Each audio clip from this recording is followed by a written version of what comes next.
What's up guys, welcome to Void of Just Gaming, your channel for fresh Arena of Valor content, and I have just recently gotten the S-Dreamer premium skin on Zata in a crazy luck race because it was a gacha skin where you had to spend from no vouchers, or basically no vouchers at all, up to 10,000, 12,000 vouchers.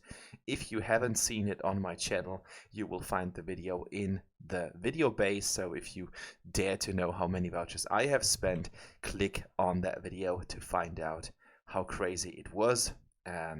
Spoiler, it's going to tell you that it was actually not that many vouchers that I have spent, because otherwise I would have advertised it differently. And I haven't played Zata in quite a while. Don't really know how to pull off the ultimate anymore. I don't know if it has become more difficult, but for me it has become more difficult. So we are going to see how this has turned out in the upcoming video. And first of all, I want to share the build with you. You can see that I have picked something that Arena of Valor calls sustained damage. So as you can see, we've got two items here for magic reduction. So magic armor reduction is in this build. We've got something to prevent the healing. We've got something to be a little bit more sorts of often in the means to get our spells out with the flashy boots. Diadem is here to boost our damage overall, and we've got the Arctic Orb to prevent incoming damage whenever we hit the spot, because it is a matter of fact that Zata will be ending up quite in the thick of the fight because of the usage of his ult. And we also had the enchantment going on in this video, so we've got twice the invulnerable state. Enchantment wise, in addition, I got with full damage from Raging Inferno and Deadly Claw, Gunslinger to boost our stats a little bit, and the curse, because the curse is just the best. You are going to hit enemies multiple times with your ultimate enemies, so why not boost that damage overall by using Curse of the Death? And Arcana wise, I've been playing something with Violate 10 times for ability power and magic penetration. Then we're going with Devour for ability power and magic lifesteal. And last but not least is Flurry for some additional magic penetration over the other thing where we would get additional Hex, would get additional cooldown reduction, but we also have flashy boots here, so we don't really need Hex, but we rather go for more magic penetration instead. So this is the build. Be prepared for some upcoming gameplay. If you like the video, give it a thumbs up and put something down in the comments below to help me grow the channel. And if you haven't subscribed to the channel yet and you don't know what the reasons would be for subscribing, you get a video every 2 days in the mix of German and English, but this is a channel that is constantly putting out content for Arena of Valor in the meantime. So you've got all the needs in the world, because this is just your Arena of Valor channel. And yeah, let's go, because you're here for some gameplay. So let's look at that game. Alright, so here we go, and we've got a quite disgusting build on the enemy side, but we're going to talk about that in about a minute. Let us check our setup at first. So we've got Arthur on the solo lane, classic choice, decent hero.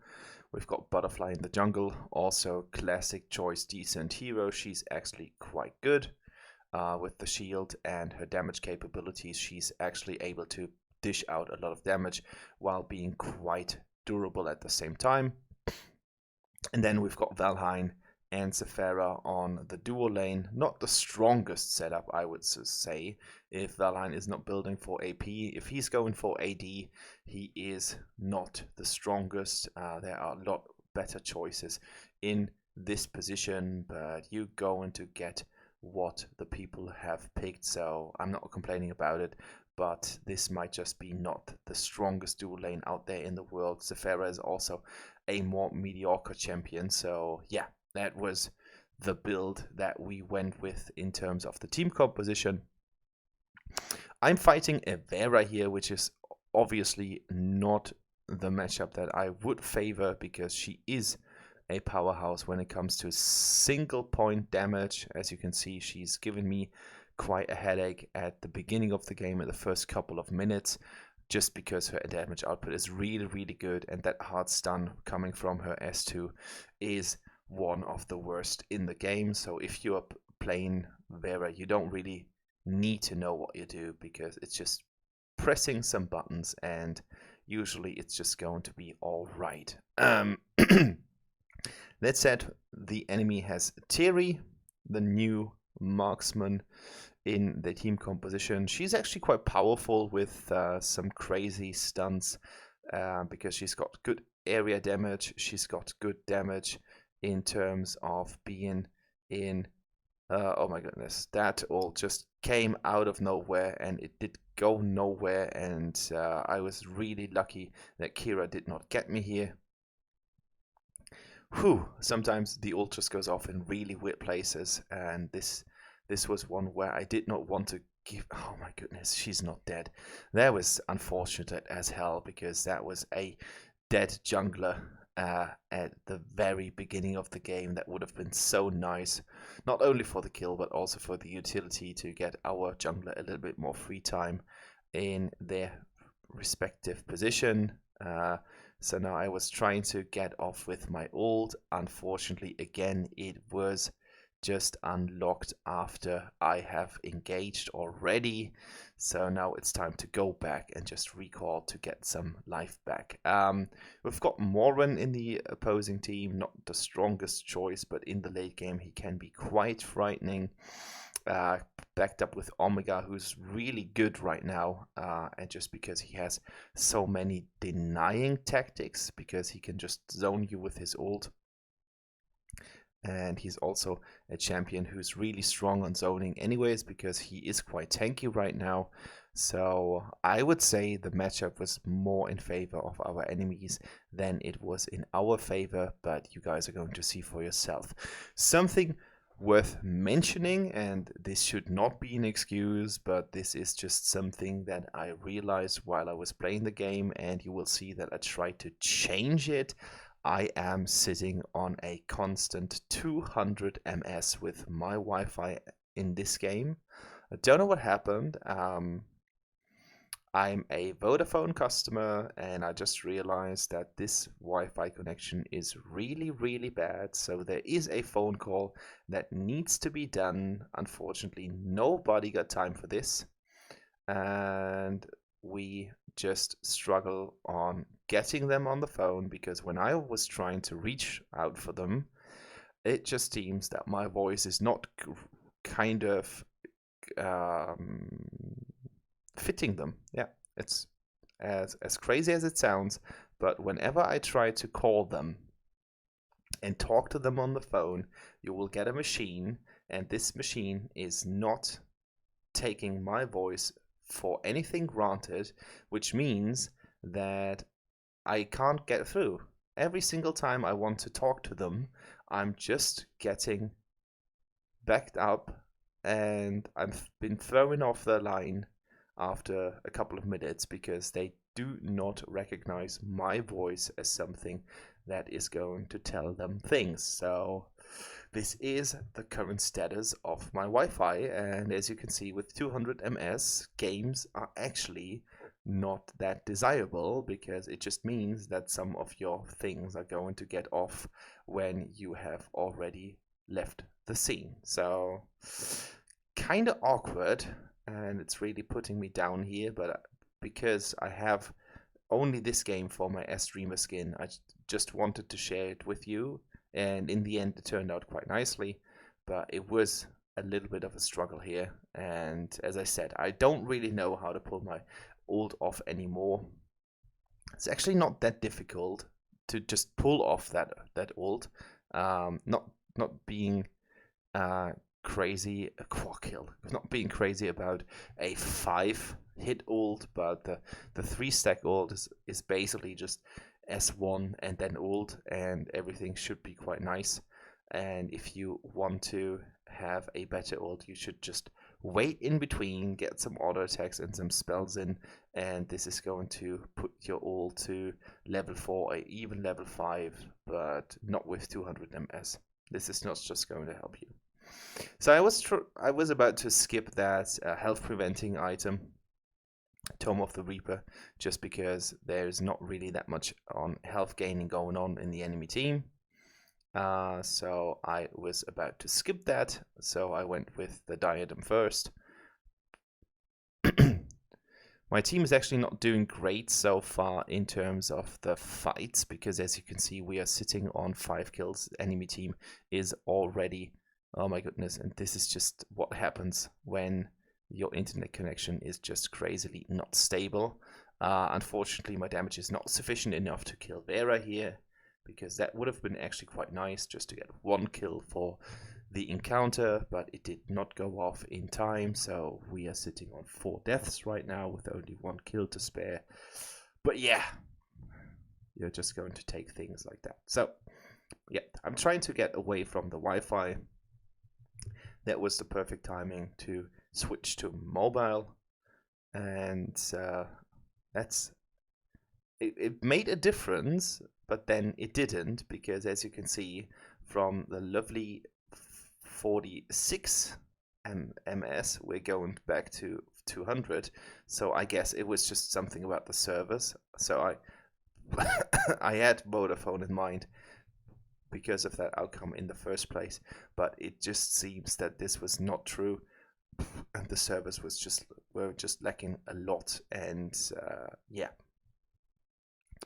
not ideal, I'd say, because it's just given us a hard time on reacting and acting at the same pace. But yeah, I'm trying to pull something off with using my ultimate as some kind of retreat, but that did not work out either, and it looked basically quite lost, this game. As you can see, the enemies have already taken everything but 3 towers, so they have managed to just go through the bottom lane without any problem. And what's really difficult about that game is that we haven't taken a single tower yet. So this is the first time after about 9 minutes, this is the first time that we actually scored 1 tower, and we are already sitting on a really, really undesirable 10 kills versus 21. So the enemies have already scored twice the kills that my team was about to achieve. I think control-wise, when it comes to objective, they have been doing quite good with the quad kill of Terry. She is a force to be reckoned with, because she's just so powerful right now. Got a lot of items that we need to take into consideration. They've got Moran, who is going to be even stronger when we hit late game, about, I don't know, like minute 12 or minute 13.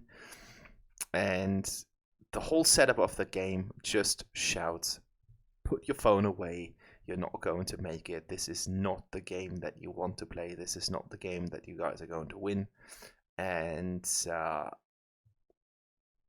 yeah, I mean, we're fighting back and forth. Sometimes we're doing something good, so we do get a kill, then vice versa, the enemy gets 2 kills. So it's not really changing anything about the outcome, and the outcome is quite devastating.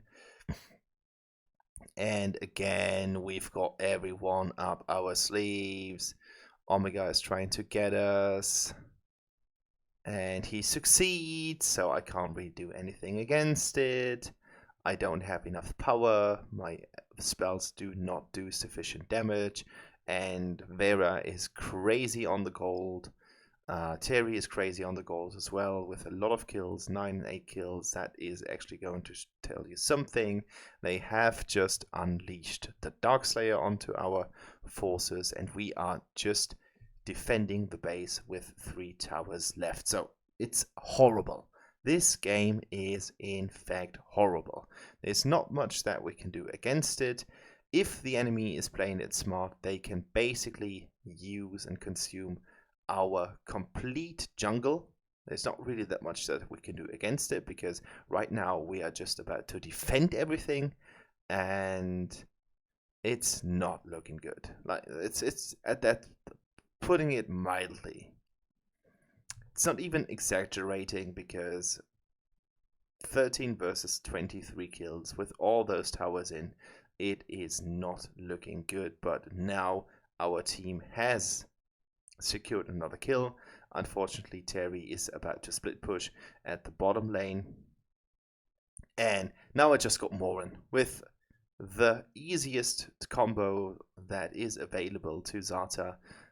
Just using my S1 and then my ultimate. It was enough to get Morin because he was fairly low, so I was about to get that kill. But still, we did not really turn the tide of the battle, because 15 versus 24, it's not something, that's something that you can work with, but you need to work quite hard in order to get the game working. Now we've got Kira in here, someone is slain. Now I tried another ulting time, unfortunately it did not go off, but I do get at least a kill here. And now we've got Omega again, trying to kind of outplay him, which did not work because he's just too tanky. Our team is entirely dead, the enemy team isn't. 13 minutes 13 minutes played, and I would say they've got everything in their hands, so this should not be any problem in order to get us going. Only 2 towers are left between our complete loss and the win of the victory, which is basically in their grasp.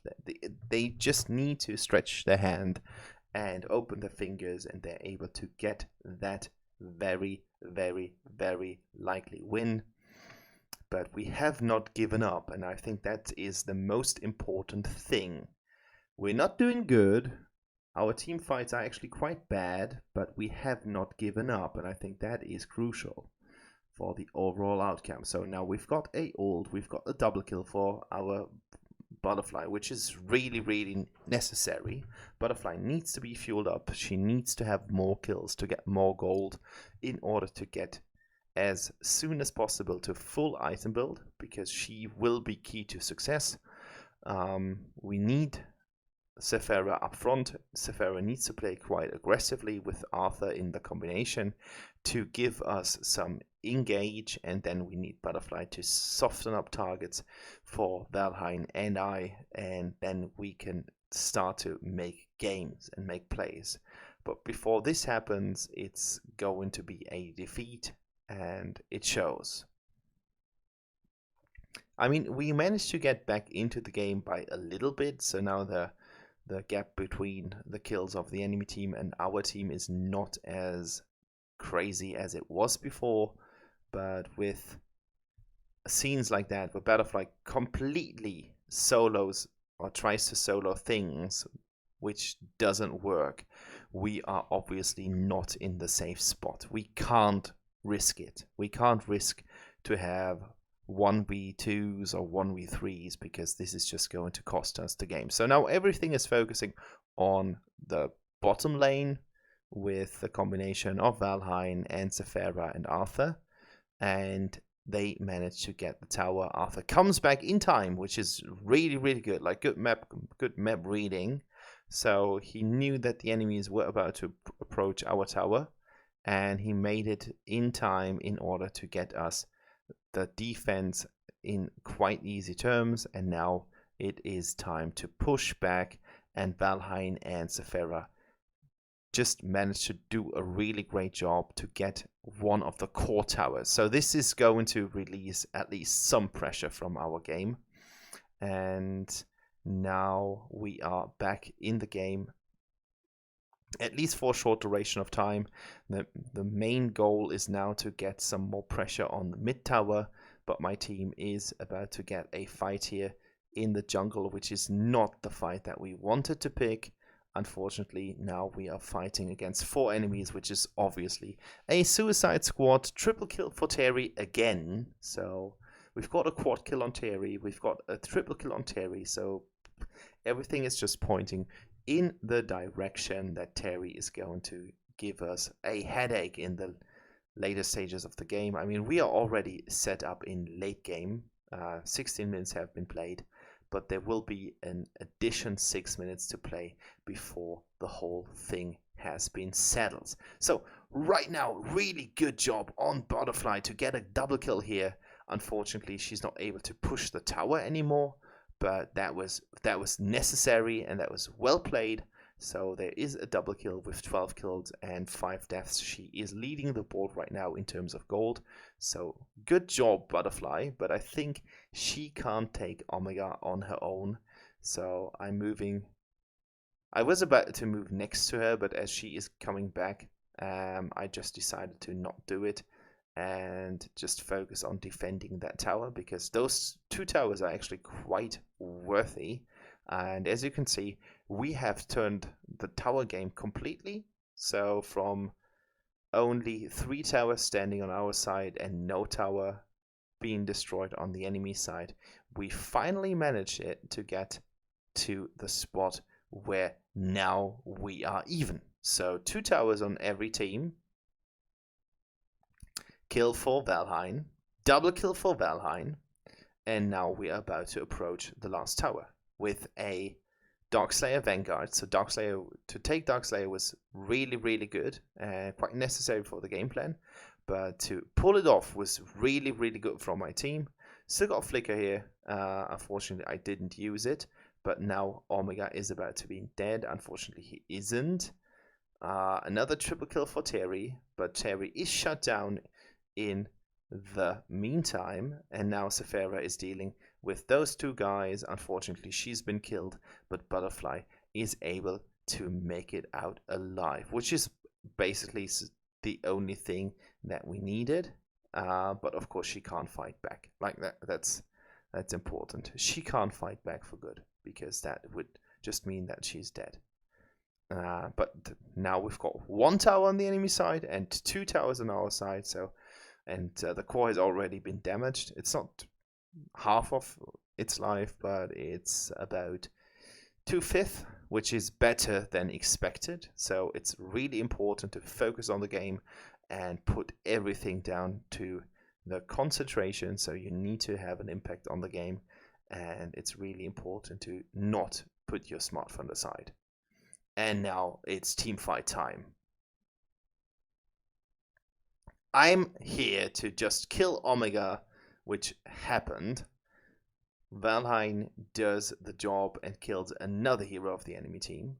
Now Terry tries to do something to interrupt him, but that did not work. Now Kira's here, and Kira is dead. So this Valheim does what he is supposed to do. Terry comes in. Terry gets another double kill, but we do get an onslaught from our Butterfly here.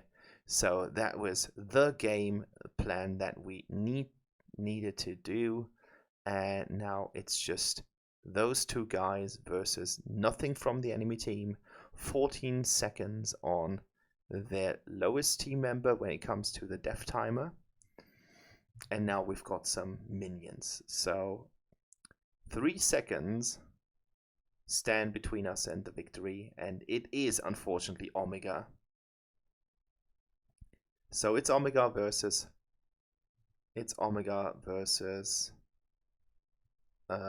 Arthur plus Vera. So it's those 2 against Arthur, and now it's our time to shine. Unfortunately, we do not shine that much. Pulled back a little. Now our team is back in the game. The enemy team is back here as well. So now we're fighting a 5v5 again. But 1 guy is still missing, so we need to wait for Butterfly, because she is key to success. We can only win this when we fight as a team with the 5 of us still standing, and it's about 1 minute that's going to determine the outcome of this match. So is it either us or the enemy team that's going to win? So I'm about to just push this lane. I saw that there was a lot of stuff going on. Unfortunately, my really bad ping completely ruined it. I was just running towards obstacles without any kind of progress, and now it's Butterfly against Kira and Vera. Will she make it? Yes, she has just gotten one of them. So I'm trying to put as much damage as possible, and I'm able to kill Terry here, try to get something, and I just scored another double kill for our team, not for me, but our team. And now it's time to get Omega, and Butterfly just seals the deal, and meanwhile our minions were able to push it down, and after more than 20 minutes we were able to succeed and score victory. What a game! I don't know if you guys have believed that we would be able to pull it off after this really rough start. I would say our total outcome could have been a lot better with 5.6. That was not the best case that I was showing with Zata here, but we got second best damage, good participation overall, and I'm not completely fine with those 11 deaths, but we have won, and it just shows that you really need to try to get it. Put all your thoughts aside, but this is crucial. You need to get the game in, and then you can win it. So that's my verdict. Hope you guys enjoyed it. It was actually quite long, but yeah, for the better. So hope you guys had a great evening with this video. See ya.